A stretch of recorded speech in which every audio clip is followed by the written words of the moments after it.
June 3rd, two men arose in Florida. They began preparing for their day's work, as they had since June a year ago. Jim McDivitt, command pilot of Gemini 4. Ed White, pilot in the right seat. For the next few hours, they would systematically progress toward launch. The steps were now a normal routine. They had done them again and again. They had practiced flying Gemini 4 in a simulator. They had practiced emergency aborts. They had their temperature and blood pressure taken. One day in St. Louis, as part of the 1,001 things the crew did, McDivitt disassembled the locking mechanism of the spacecraft hatch. Later today, that would become important. But it was now June 3rd. A year had ended for these men. A year devoted to a single goal, flying a 4-day mission in Gemini 4.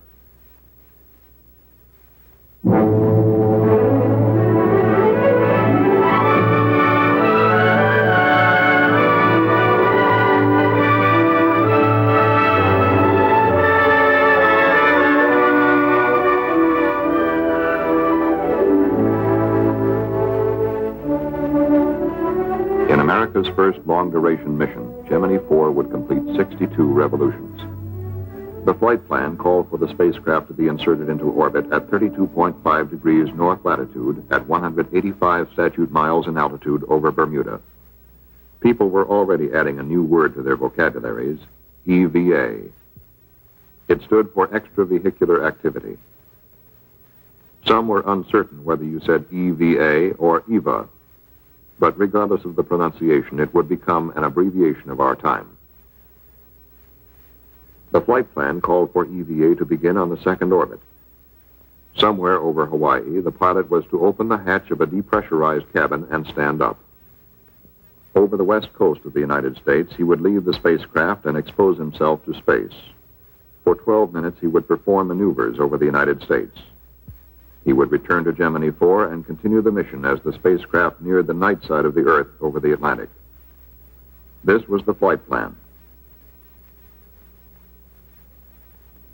A special EVA suit and life support pack had been designed and tested by NASA engineers in the Crew Systems Division.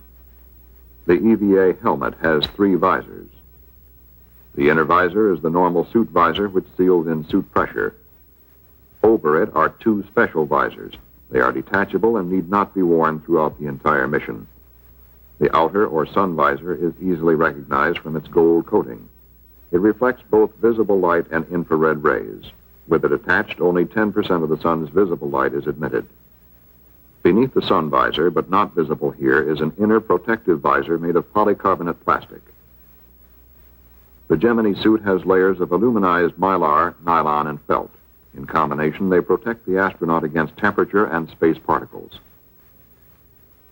Special overgloves are worn to guard against extremes of space temperature if the astronaut should grasp the spacecraft during EVA. As the astronaut leaves Gemini, he is attached by a supporting umbilical line, 25 feet long.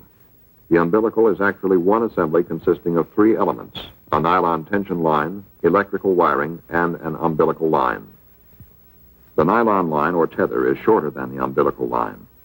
It takes all loads exerted during EVA and can withstand 1,000 pounds of pull. The electrical wiring enables the astronaut to maintain direct communication with his command pilot. It also records biomedical readings for ground surgeons. The umbilical line furnishes oxygen to the suit from the spacecraft's primary oxygen system. The life support pack, mounted on the parachute harness, contains an emergency oxygen bottle. If the umbilical line should fail, the astronaut would have enough oxygen to support him for at least 9 minutes, more than enough time for him to return to the spacecraft safely in an emergency. The pilot also carries a small maneuvering unit during EVA, the so-called space gun. Designed by NASA engineers of the Flight Crew Support Division, the gun provides a limited amount of thrust from compressed oxygen for basic maneuvering experiments. Gemini 4 is counting down on the launch pad. As the count goes into its final 2 hours, the crew arrives at pad 19. There have been no holds. The weather is good. The astronauts enter the elevator and ride it to the Erector White Room, which surrounds Gemini 4. The crew enters the spacecraft. The hatches are sealed. 7:32 Eastern Standard Time. The crew is now a countdown. They begin checking out the spacecraft systems. It is T-minus 100 minutes. The launch vehicle and spacecraft continue the clean count, interrupted only by a bulky erector which didn't want to lower properly. That cost us some time, but presented no serious problem. At T-minus 30 minutes, the pad was cleared. Now there is just a spacecraft, launch vehicle, and 2 men on top of it. All systems are good at this time. The launch control at the Cape. T-minus 10 minutes and counting.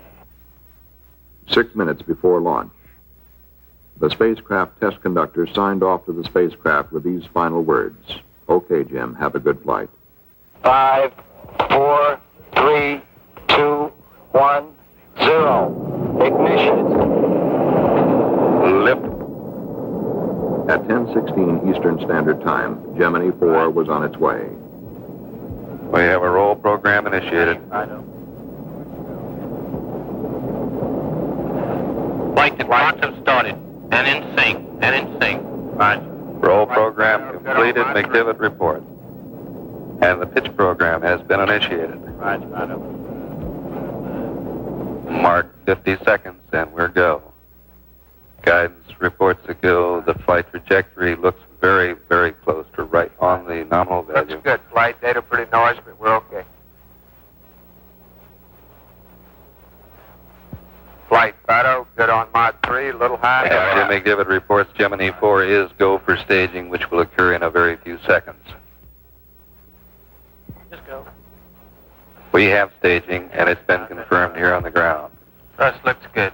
Gemini 4 entered orbit with an insertion velocity of 25,745 feet per second, within 11 feet per second of planned velocity. The apogee of the first orbit was 177.6 statute miles. The perigee, 100.8 statute miles. Command pilot McDivitt started to work at once, attempting to fly an airplane formation with the second stage of the launch vehicle. The full resources of NASA in Houston were on hand to support Gemini 4. From a new 3-storied building, flight controllers at the Manned Spacecraft Center assumed direct control of the mission for the first time in the space program.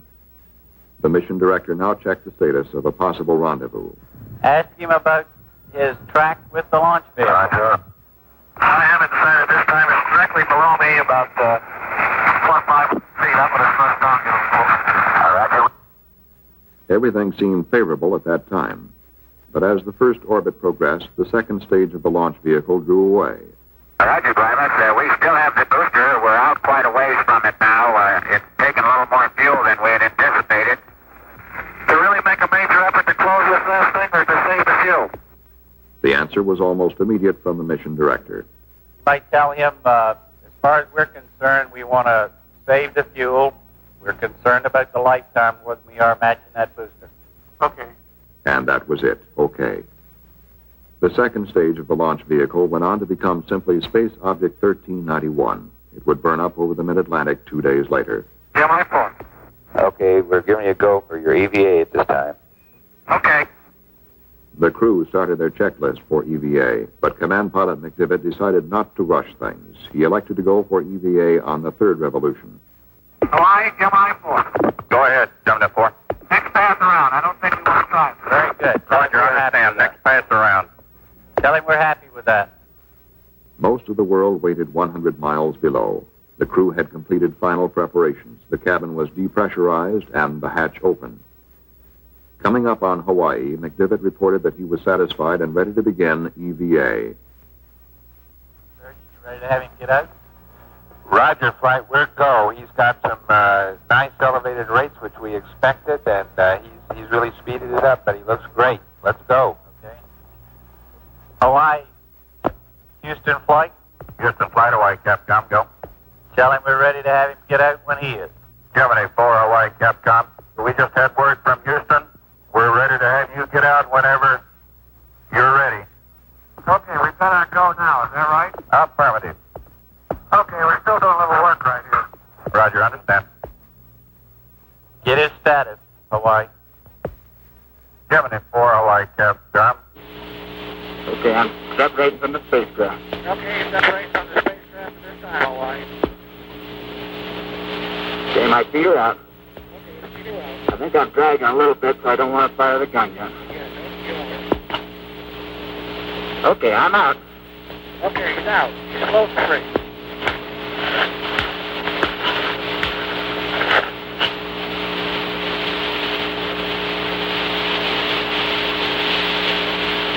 Okay, I put a little roll in, took it right out.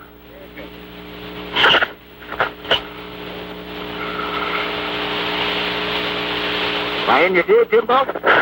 Well, you know, I can't see it on the screen. Don't sweat it. I'll come over to you.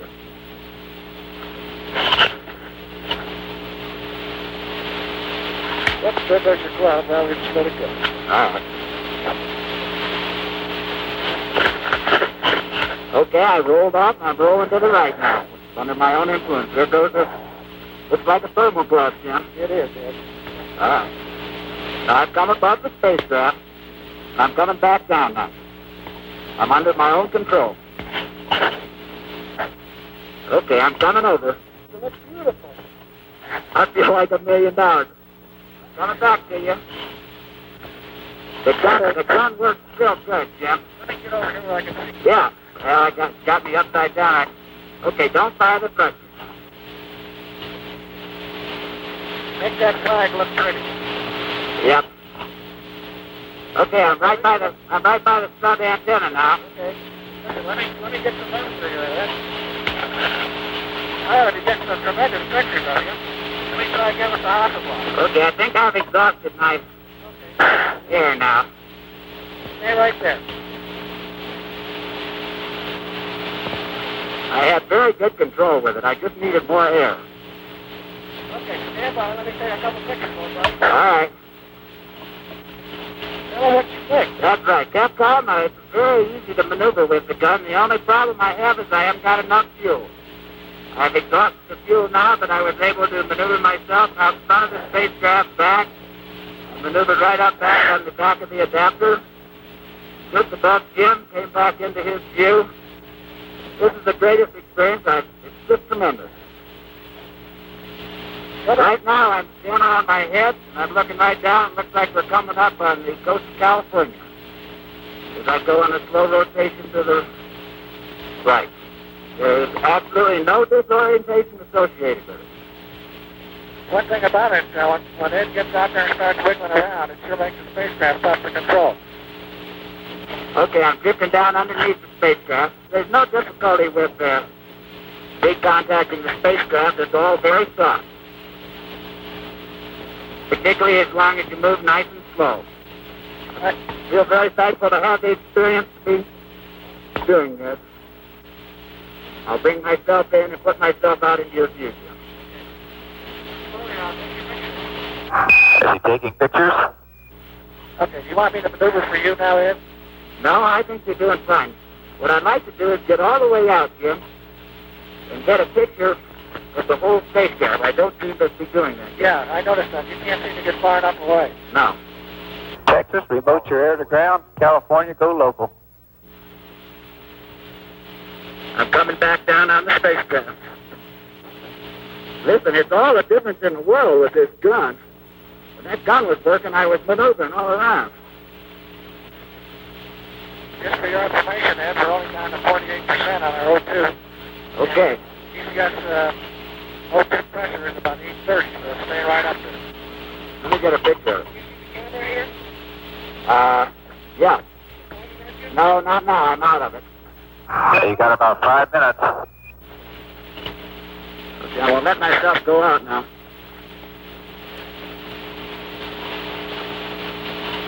Gemini 4, Houston. You know, Ed, the thing about the reference you were talking about looks like it's to your right. They don't even need one. Gemini 4, Houston, Capcom. Guys, this is Jim. What, got any message for us? The flight director says get back in. Okay. One. Where are we over now, Jim? I don't know. We're coming over the west there, and they want you to come back in now. Back in? Back in. Roger, we've been trying to talk to you for a while here. Coming in. You got about 4 minutes till Bermuda LOS. History will record that Command Pilot McDivitt opened the hatch at 2:42 Eastern Standard Time. And a little after 3 o'clock along the eastern seaboard, Pilot White had opened up a new frontier for Americans to explore. In 21½ minutes, EVA was completed.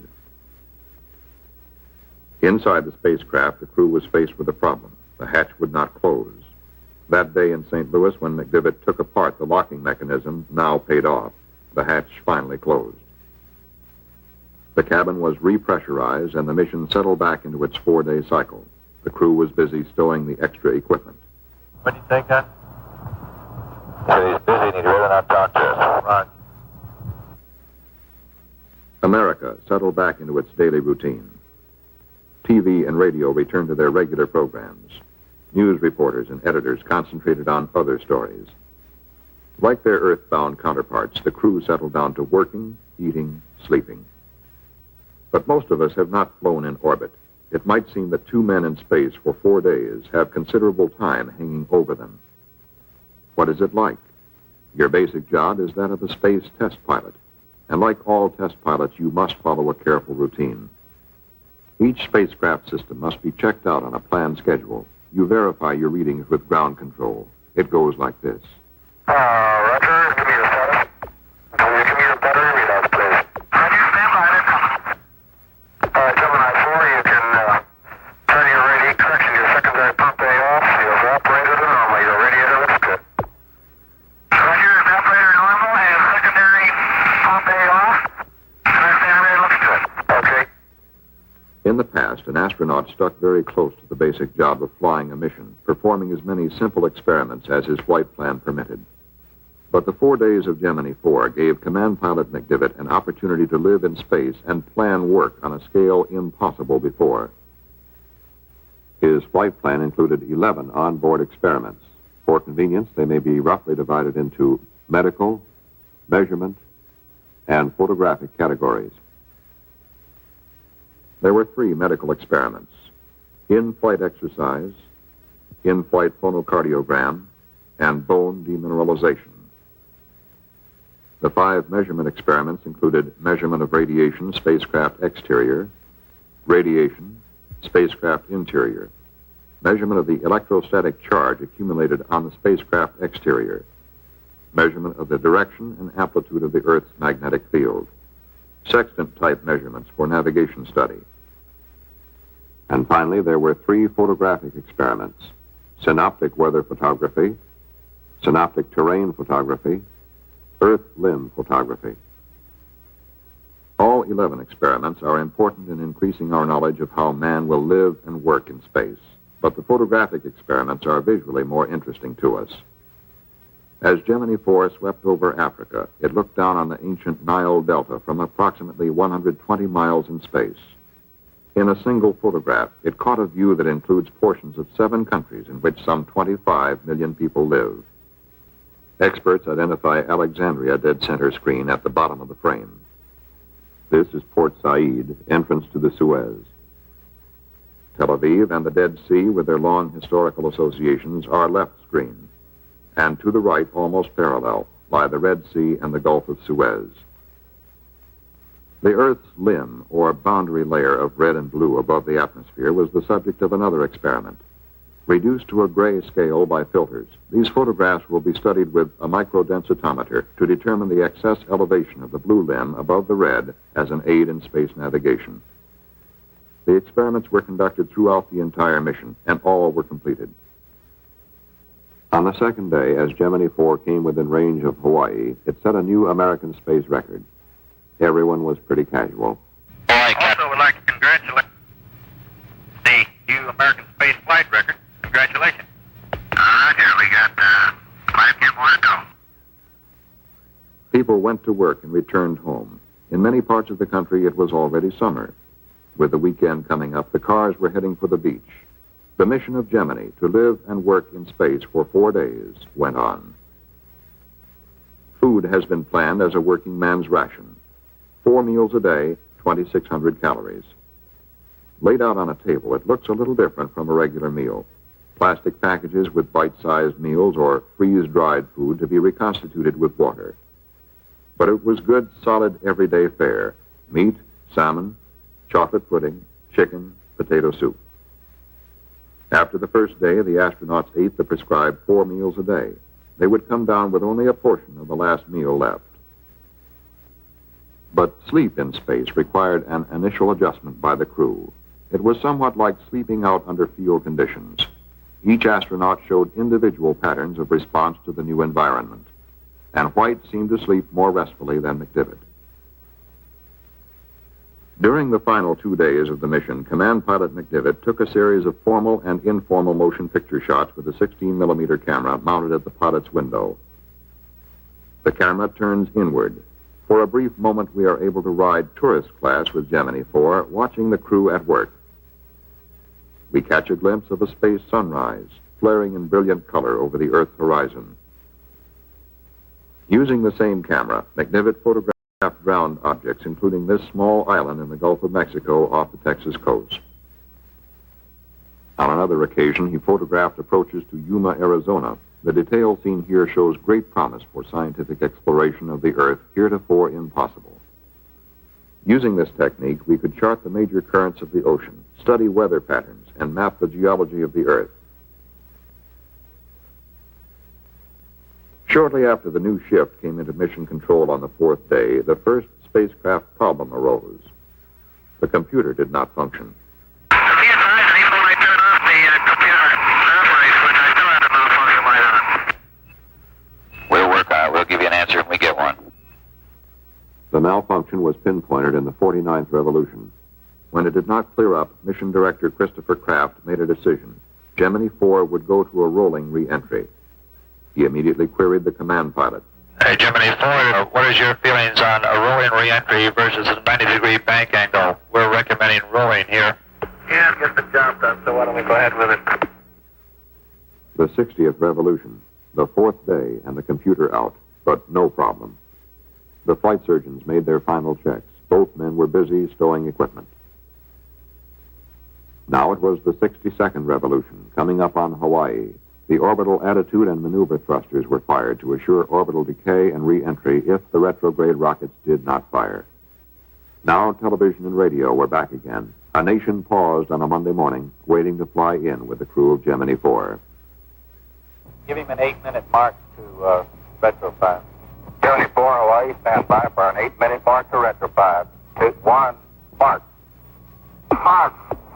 Gemini 4 would fly the same type of re-entry as Gemini 2, an earlier unmanned flight. We will illustrate the re-entry of McDivitt with film from that flight. This is an onboard camera, Gemini 2, looking through the spacecraft window. The film is reproduced at 4 times normal speed. Feeling great. How about you? Gemini 4, Houston, Capcom. Hello, Houston, Gemini 4. Roger, you said you're rolling re-entry? Roger. Your weather is still very good, Jim. Okay. Communications with the ground break off, but the onboard tape recorder is running. We listen to 2 men returning to Earth after 4 days in space. Look at us. We're making it on fire, too. Yeah, we're putting our ionization layer out. They're not reading us anymore now, probably. There goes Florida. Oh, is that Florida? I believe it is. See it on your side? Yeah. They're red hot, you know. Sit back and relax. We ain't gonna do much about it from here out. No.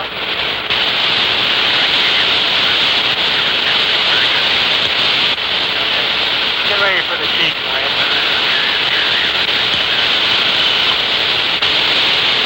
I think we got now about 5 feet.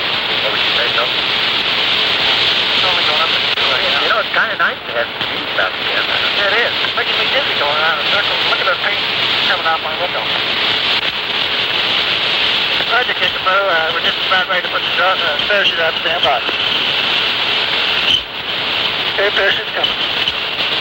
And do you read? There's the T read. And it's a good one, isn't it? There's the Nobody can read me now, but does that parachute look great? You're not kidding. During re-entry, the USS Wasp launched 13 search and recovery aircraft. Gemini 4 splashed down at 12:13 Eastern Standard Time, June 7, 1965. It was sighted by a search aircraft 7 minutes later. Navy frogmen swiftly attached the flotation collar, and at 12:39, Command Pilot McDivitt opened the hatch. Both men took a deep gulp of fresh air. 4 days in space had ended. The command pilot requested a pickup by helicopter, and in a matter of minutes, the prime recovery helicopter had the crew safely on board. They were flown to the deck of the Wasp. Admiral William McCormick, commander of the Western Atlantic Recovery Forces, and his staff offered the first formal congratulations on the flight. The crew then walked to the carrier elevator, bound for their physical examination. A long series of physical examinations would follow in the days ahead. The condition of both astronauts was excellent. While the doctors were examining the crew, another group of men were scrutinizing other data just as closely. The engineers who designed the spacecraft and solved the problems took a hard look at what happened. They analyzed miles of coded tape which spell out each detail of the mission. The results were more than a demonstration of man's ability to go into space and return. Gemini 4 was a major advance in manned spaceflight operations, the first time 2 men had spent 4 days in space. The crew, eating, working, sleeping in space, demonstrated that man can perform a number of functions in the exploration of space in a properly controlled environment and suffer no significant ill effect from extended spaceflight. Colonel White demonstrated that an extravehicular astronaut could travel in a precise manner from point to point. For the first time during an extravehicular activity, the spacecraft was flown with steady control by its command pilot. Colonel McDivitt also performed re-entry under manual control, further evidence that man can circumvent problems which arise by carrying out a primary operation in a straightforward manner. Gemini 4 was an encouraging landmark in relation to the future objectives of both the Gemini and Apollo programs.